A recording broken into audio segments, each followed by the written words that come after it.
फरियाल कोई आम लड़की नहीं थी, बल्कि अपने खानदान की टॉप बिजनेस औरत थी।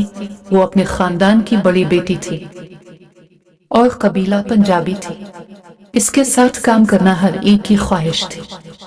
ये 20 साल की लड़की थी जो बेइंतहा खूबसूरत थी। वो बहन भाइयों में सबसे बड़ी थी। इसकी 3 बहनें लाबा, निदा और तैयबा थी और एक भाई एहसान अली था। एहसान तैयबा से बड़ा था। निदा एहसान अली से बड़ी थी और इन दोनों की आपस में बुनती नहीं थी और उनको कंट्रोल सिर्फ और सिर्फ फरियाल ही कर सकती थी। इसकी मामा सबा बेगम और वालिद मलिक ईसाल थे। फरियाल उन सब से बहुत प्यार करती थी। करोड़ों की जायदाद की मालिक थी वो, गरीबों का सहारा। ईसाल साहिब को गुस्सा बहुत ही खतरनाक आता था और उनकी बेटी को इससे भी ज्यादा खतरनाक गुस्सा आता था, जो सिर्फ इसके बाबा कंट्रोल कर सकते थे। मगर वो इनको कुछ नहीं बोलती थी, वो इससे कोई भी बात कर सकते थे। वो अपने ऑफिस में दाखिल हुई तो सब ने इसको सलाम किया। इसने आमना से पूछा, काम हो गया है? आमना, जी बॉस। इसकी टीम में आमना, मुकद्दस, आयशा, अजलान, असलान, हमदान थे। वो कमरे में दाखिल हुई और हुक्म दिया, अजलान उसकी आंखों से पट्टी हटाओ। अजलान ने फौरन हुक्म की तामील की। वो लड़का इन सब को देखने लगा। इसकी नजरें घूमकर अपने सामने कुर्सी पर बैठी लड़की पर पड़ी जो कि बहुत प्यारी थी। फरियाल, क्या देख रहे हो? क्या मुझ पर भी तेजाब फेंकोगे? फरियाल इसके चेहरे के करीब होकर बोली, समझ गए होंगे कि तुम्हारे साथ क्या होने वाला है। इसने अपना हाथ बढ़ाया तो आयशा ने एक शीशे की डिब्बी इसके हवाले की।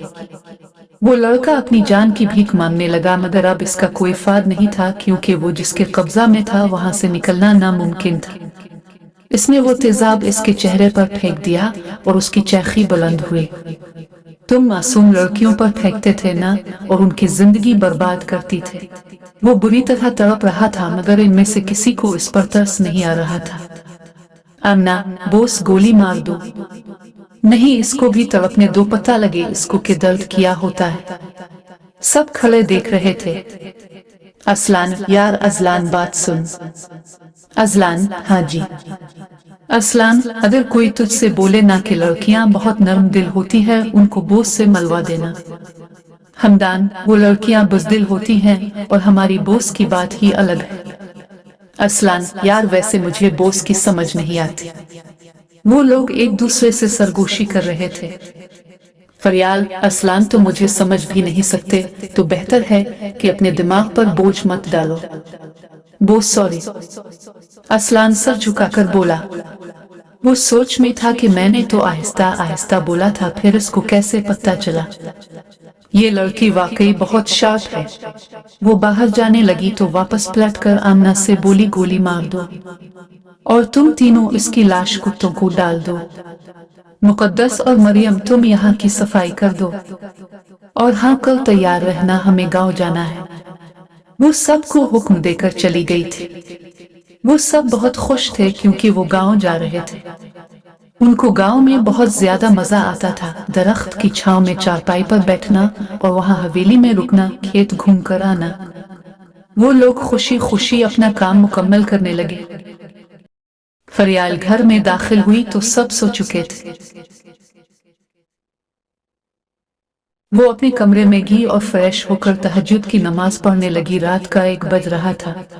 इसके बाद वो नीचे गई और अपने लिए चाय बनाई और साथ सैंडविच बनाकर टीवी लोनिज में बैठकर खाने लगी, साथ ही स्क्रोलिंग कर रही थी।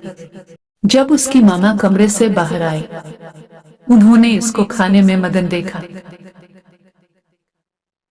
वो घर में सूट पहनकर रहती थी और काम पर जैन और शर्ट में। हर जगह उसकी ड्रेसिंग अलग होती थी। इस वक्त उसने मारून कलर का सूट पहन रखा था। सबा बेगम, कब आई तुम? फरियाल, थोड़ी देर पहले मामा। कितनी मर्तबा बोला है कि इतनी देर से घर नहीं आते। तभी इसके बाबा आगे थे क्योंकि वो दोनों भी तहज्जुद की नमाज पढ़ते थे।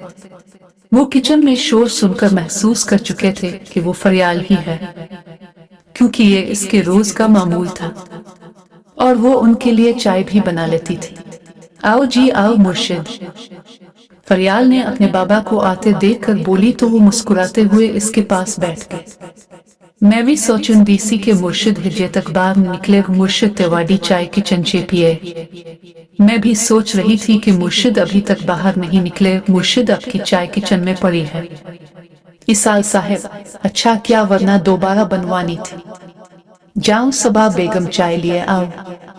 और हाँ सबा बेगम, कर हमें गांव जाना है।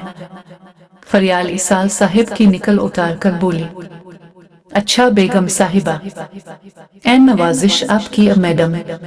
उन्होंने मुस्कुराते हुए जवाब दिया तो फरियाल ने अपने सर को खम देते हुए अपनी तारीफ वसूल करने लगी थी। अच्छा आप लोग चाय पियो, मैं सोने जा रही हूँ। अच्छा ठीक है, जाओ सो जाओ। अल्लाह हाफिज। फरियाल अल्लाह हाफिज बोलकर ऊपर अपने कमरे में चली गई। कमरे में दाखिल हुई और स्लीपिंग सूट पहनकर बेड पर लेट गई थी। वो पूरे बेड पर फैलकर सोती थी या खुद को समेटकर सोती थी।